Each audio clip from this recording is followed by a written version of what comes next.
اللہ اللہ اللہ اللہ۔ بسم اللہ الرحمن الرحیم۔ ہفتم اسم تفضیل، ساتویں قسم ہے اسم تفضیل۔ تیسرا باب اسمائے عاملہ کے عمل کے بیان میں ہے۔ اسمائے عاملہ یعنی عمل کرنے والے اسم، اور عمل کرنے والے اسموں کی 11 قسمیں ہیں۔ پہلی قسم اسمائے شرطیہ، اسمائے شرطیہ کا بیان ہو گیا۔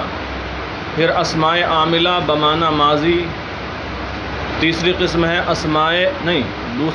اسمائے افعال بمعنی ماضی، اور تیسری ہے اسمائے افعال بمعنی امر حاضر۔ چوتھی ہے اسم فاعل، پانچویں ہے اسم مفعول، اور چھٹی قسم ہے صفت مشبہ۔ ان 6 قسموں کا بیان ہو چکا۔ یہ 6 قسم کے وہ اسما ہیں جو عمل کرتے ہیں۔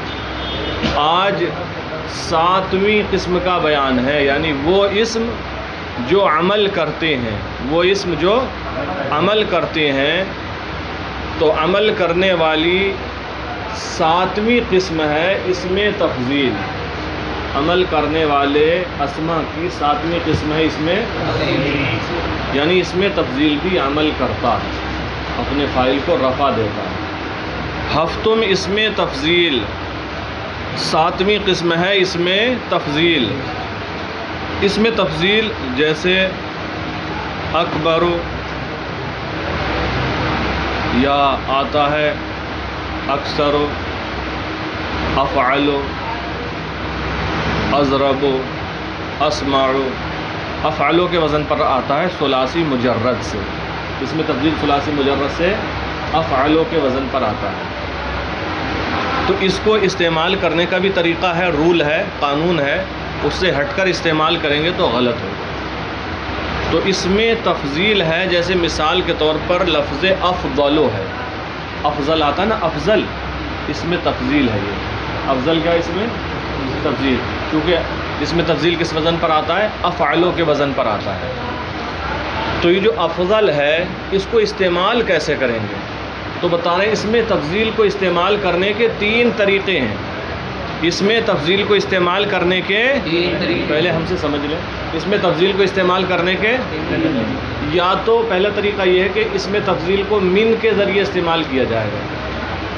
اس میں تفضیل کو لفظ حرف من کے ذریعے، جیسے ہم کہیں زید افضل من عمر، زید عمر سے افضل ہے۔ زید افضل، یا ہم کہیں عدنان افضل من عمر، عدنان عمر سے، تو من آیا اس تعبیر میں، جملے من آیا، تو یا تو اس میں تفضیل کو من کے ذریعے استعمال کیا جائے گا، یعنی اس میں تفضیل کے بعد من لائیں گے، فضیلت ظاہر کریں گے کہ یہ زیادہ افضل ہے، کس سے زیادہ افضل ہے۔ دوسرا طریقہ یہ ہے کہ اس میں تفضیل پر یا تو الف لام لائیں گے۔ کیا لائیں گے؟ الف لام، جیسے ہم کہیں جاءنی زید الافضل، جاءنی زید الافضل، تو الافضل کو دیکھنا ہے۔ جاء فعل ہو گیا، نون بقائے کا، یا متکلم مفعول بھی، زید موصوف ہوگا، اور الافضل جو الف لام کے ساتھ ہے یہ صفت بنے گا۔ تو دوسرا طریقہ استعمال یہ ہے، یا تو اس میں تفضیل کو الف لام کے ساتھ استعمال کریں گے۔ کیسے؟ جیسے جاءنی زید الافضل، اس میں الافضل الف لام کے ساتھ ہے۔ 2 طریقے ہو گئے۔ تیسرا طریقہ یہ ہے، یا اس میں تفضیل کو اضافت کے ساتھ استعمال کریں گے۔ اس میں تفضیل کو جیسے افضل القوم، زید افضل مضاف ہے، القوم مضاف الیہ ہے۔ بات سمجھ میں آ گئی؟ تو اس میں تفضیل کا استعمال کتنے طریقوں سے ہوتا ہے؟ یا تو من کے ساتھ استعمال کریں گے۔ کیسے؟ من کے ساتھ، یا پھر دوسرا طریقہ الف لام کے ساتھ، تیسرا طریقہ اضافت کے ساتھ۔ یہی 3 طریقے بتائے ہیں۔ دیکھو، وَاسْتِعْمَالِ او بر سے وجاز، اور اس کا استعمال 3 طریقے پر ہے۔ اور اس کا استعمال یعنی اس میں تفضیل کا استعمال 3 طریقے پر ہے۔ با من، پہلا استعمال کیسے ہے؟ طریقہ استعمال با من، من کے ساتھ۔ چوں زید افضل من عمر، جیسے ہم کہیں زید افضل من عمر، زید عمر سے افضل ہے، تو اس مثال میں من ہے انیس جی، یا با الف و لام، یا اس میں تفضیل کو استعمال کریں گے الف و لام کے ساتھ، یا استعمال کریں گے الف و لام کے ساتھ، چوں جاءنی زید الافضل، یہ جو زید کے بعد نون لکھا ہے نا، یہ وہ جو چھوٹا سا نون لکھتے ہیں، کل بھی ہم نے بتایا تھا، یہ وہی نون ہے، اصل میں زیدن تھا، کیا تھا؟ اب زیدن کو الافضل سے ملانا ہے تو ڈائریکٹ مل نہیں سکتا، تو زیدن ہم کیا لکھتے ہیں؟ دال دو پیش دن، لیکن یہ اصل میں ہے دال نون پیش دن، زیدن، دال نون پیش، آخر میں نون ساکن ہے، تو اسی نون ساکن کو زیر دے دیتے ہیں، تو زیدن الافضل ہو جاتا ہے، بات سمجھ میں آئی؟ زیدن الافضل، یا اس میں تفضیل کو استعمال کریں گے الف لام کے ساتھ، جیسے جاءنی زیدن الافضل، اس میں الف لام کے ساتھ ہے اس میں تفضیل، کیوں؟ اچھا، یا با اضافت، یا اس میں تفضیل کو استعمال کریں گے اضافت کے ساتھ، کیوں؟ زید افضل القوم، زید قوم سے افضل ہے، یہاں اضافت ہے، اچھا، تو یہ بتا دیا کہ اس میں تفضیل کو استعمال کرنے کے طریقے تین ہیں، یا من کے ساتھ استعمال کریں گے، یا اس میں تفضیل پر الف لام لائیں گے، یا اضافت کے ساتھ، یعنی اس میں تفضیل مضاف ہوگا اور کوئی دوسرا اسم مضاف الیہ بنے گا۔ اب یہاں سے یہ بتا رہے ہیں، بیان چل رہا ہے اسماء عاملہ کا، عمل کرنے والے اسموں کا، اس میں تفضیل بھی اسم ہے، تو اس کا عمل کیا ہوتا ہے؟ تو بتا رہے ہیں کہ اس میں تفضیل کا عمل فاعل میں ہوتا ہے، اس میں تفضیل عمل کس میں کرتا ہے؟ فاعل میں کرتا ہے، اور یاد رکھو، ادھر سنو پہلے، اس میں تفضیل عمل کرتا ہے اپنے، اور اس کا فاعل ہوا ضمیر ہوتی ہے جو اسی اس میں تفضیل میں پوشیدہ ہوتی ہے، افضل کے اندر پوشیدہ ہوگی، اور افعالوں کے اندر پوشیدہ ہوگی، اضربوں کے اندر پوشیدہ ہوگی، اسماعوں کے اندر پوشیدہ ہوگی، افتاحوں کے اندر پوشیدہ ہوگی، جو بھی اس میں تفضیل کا صیغہ ہوگا اس کے اندر جو ہوا ضمیر پوشیدہ ہوتی ہے، اس میں تفضیل اسی میں عمل کرتا ہے۔ معلوم یہ ہوا کہ اس میں تفضیل کا عمل کمزور ہے، اس میں تفضیل کا عمل مفعول وغیرہ میں عمل نہیں کرتا، تو اس میں تفضیل کس میں عمل کرتا ہے؟ فاعل میں، اور وہ فاعل کیا ہوتا ہے؟ ہوا کی ضمیر جو کہ اس میں پوشیدہ ہوتی ہے۔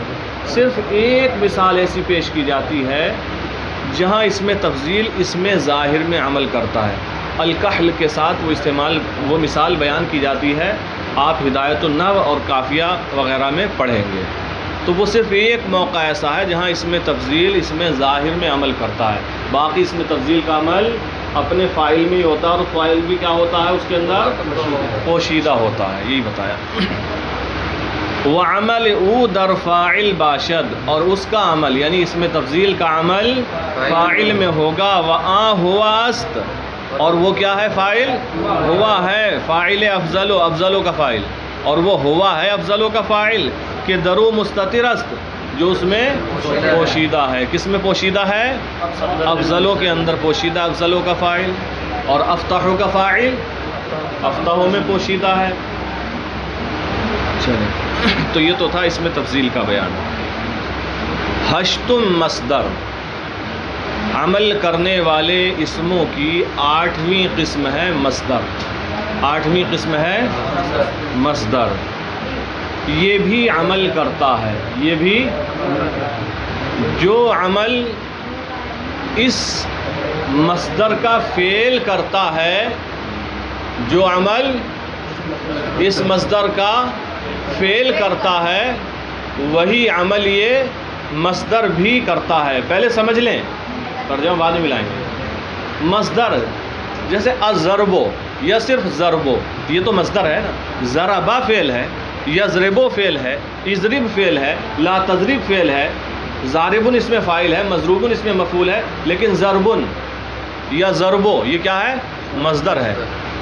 تو ضربو ہے، یا السمعو ہے، یا الفتحو ہے، یا النصر والنصرت ہے، تو بہت سارے ہوتے ہیں، مصدر ہے۔ تو مصدر کیا کرتا ہے؟ جو عمل اس مصدر کا فعل کرتا ہے وہی عمل یہ کرتا ہے۔ تو اس مصدر کا فعل کیا عمل کرتا ہے؟ جیسے ضربہ ہے، ضربہ کا عمل یہ ہوتا ہے فاعل کو رفع دیتا ہے، مفعول بھی کو نصب دیتا ہے، تو وہی عمل ضربو کرے گا، وہی عمل ضربن کرے گا۔ لیکن کب کرے گا یاد رہے، فعل جو ہے یہ عامل قوی ہے، مضبوط عامل ہے. اگر فعل موجود ہوگا اس مثال میں تو عمل فعل ہی کرے گا، لیکن اگر فعل موجود ہی نہ ہو عامل قوی تو عامل ضعیف رہ گیا مصدر، تب مصدر عمل کرے گا. اگر فعل موجود ہے تو عمل فعل ہی کرے گا، لیکن اگر فعل وہاں موجود نہ ہو تو پھر مصدر اپنے فعل کا عمل کرے گا. یعنی اس مصدر سے جو فعل نکلتا وہ جس طریقے کا عمل کرتا ہے اسی طریقے کا عمل یہ مصدر بھی کرے گا. ہشتم مصدر اسماء عاملہ کی 8ویں قسم مصدر ہے، بشرطِ آنکہ مفعول مطلق نہ باشد، اس شرط کے ساتھ کہ وہ مفعول مطلق نہ ہو، کیونکہ مفعول مطلق فعل مذکور کا ہم معنی ہوتا ہے. اس سے پہلے اسی معنی میں ایک فعل ذکر کیا جاتا ہے، تو جب اسی معنی میں ایک فعل ذکر کر دیا گیا تو فعل عامل قوی ہوتا ہے، عمل وہ کرے گا.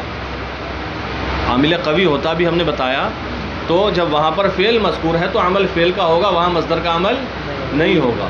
اسی لیے کہا اس شرط کے ساتھ کہ وہ مصدر مفعول مطلق نہ ہو، چونکہ جب مفعول مطلق ہوتا ہے تو اسی کا ہم معنی فعل موجود ہوتا ہے، اور جب فعل موجود ہے تو پھر مصدر عمل نہیں کرے گا. اس شرط کے ساتھ کہ وہ مفعول مطلق نہ ہو.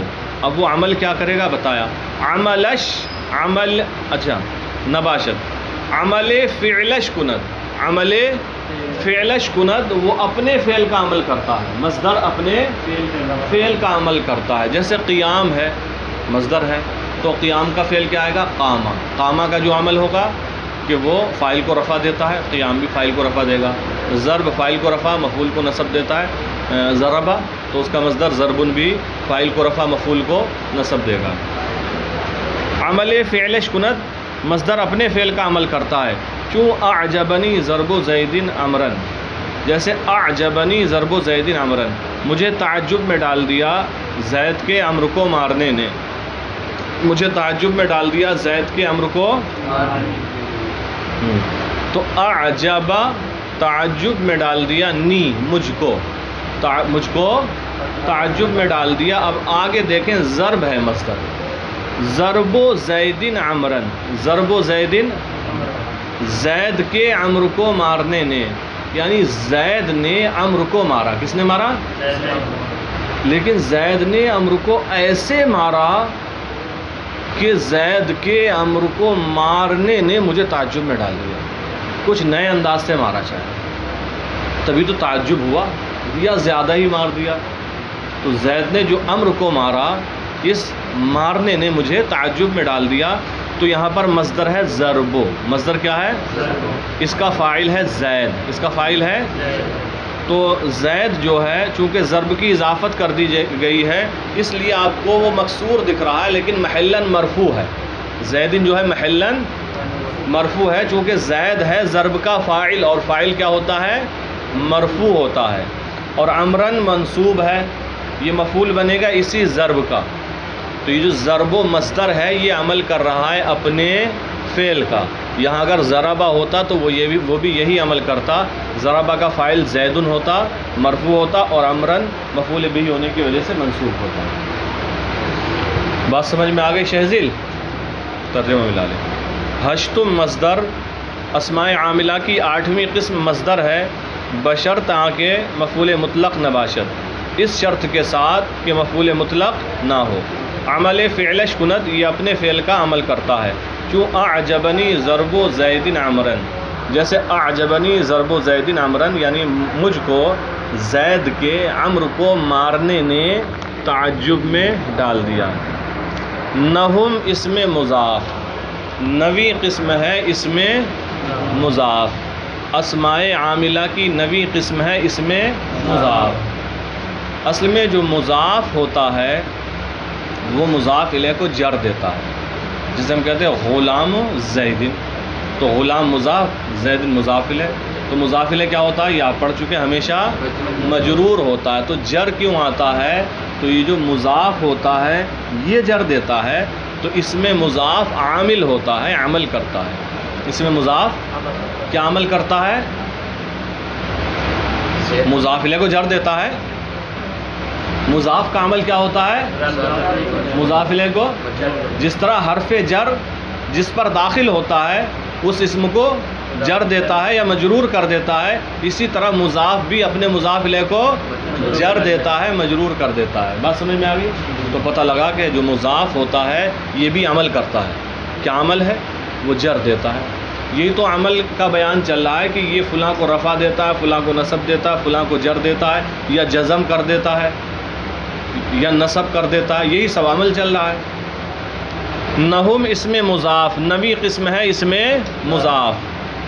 مضاف الیہ را بجر کند، یہ مضاف الیہ کو جر کرتا ہے، چون جاءنی غلام زیدن، جیسے جاءنی غلام، اس مثال میں اس میں مضاف کون سا ہے؟ غلام ہے۔ اس کا عمل کیا ہوتا ہے کہ یہ مضاف الیہ کو جر دیتا ہے۔ اس مثال میں مضاف الیہ کون ہے؟ اس پر جر ہے، یہی عمل کیا ہے مضاف نے، جو کہ یہاں پر لفظ غلام ہے۔ بدا کے ایجا لام بحقیقت مقدر است، جان لیجئے کہ اس جگہ لام حقیقت میں پوشیدہ ہے۔ یہاں یہ بتا رہے ہیں، سمجھ لیں، جو ترکیب ہوتی ہے اضافت والی، جیسے غلام زید یا ابن زید یا بنت عمر، عمر کی بیٹی، بیت احمد، احمد کا گھر، مدرسۃ خالد، خالد کا مدرسہ، کتاب و ساحل، ساحل کی کتاب، قلم و احسان، احسان کا قلم، وغیرہ وغیرہ۔ تو یہ جو بھی ترکیب ہوتی ہے نا مضاف مضاف الیہ والی، یہاں حقیقتاً لام پوشیدہ ہوتا ہے، یہاں حقیقتاً لام، جیسے ہم کہیں کتاب و خالدن، خالد کی، تو لام پوشیدہ ہوتا ہے جو مضاف الیہ سے پہلے ہوتا ہے۔ اصل میں ہوتا ہے یہ کتاب لخالد، کتاب، قلم لشاہد، قلم و شاہد جو ہم کہتے ہیں نا، تو کیا ہوتا ہے اصل میں قلم، تو مضاف الیہ سے پہلے ایک لام ہوتا ہے جس کو حذف کر دیا جاتا ہے، جس کو حذف کر دیا جاتا ہے، وہی بتا رہے ہیں۔ بدا کے ایجا لام بحقیقت مقدر است، جان لیجئے کہ اس جگہ لام حقیقت میں مقدر ہے، پوشیدہ ہے، زیرا کے تقدیرش، اس لیے کہ اس کی اصل یہ ہے، اس لیے کہ اس کی اصل یعنی غلام و زیدن کی اصل یہ ہے، غلام لزیدن، اس لیے کہ غلام و زیدن کی اصل کیا ہے؟ غلام لزیدن۔ تو اسماء عاملہ کی نوی قسم ہے اسم مضاف، یہ مضاف الیہ کو جر کرتا ہے، جیسے جاءنی غلام و زیدن، جان لیجئے کہ اس جگہ حقیقت میں لام پوشیدہ ہے، اور اس لیے کہ غلام و زیدن کی اصل ہے غلام لزیدن۔ تو آپ اتنا سبق اچھے طریقے سے یاد کر کے آئیں گے۔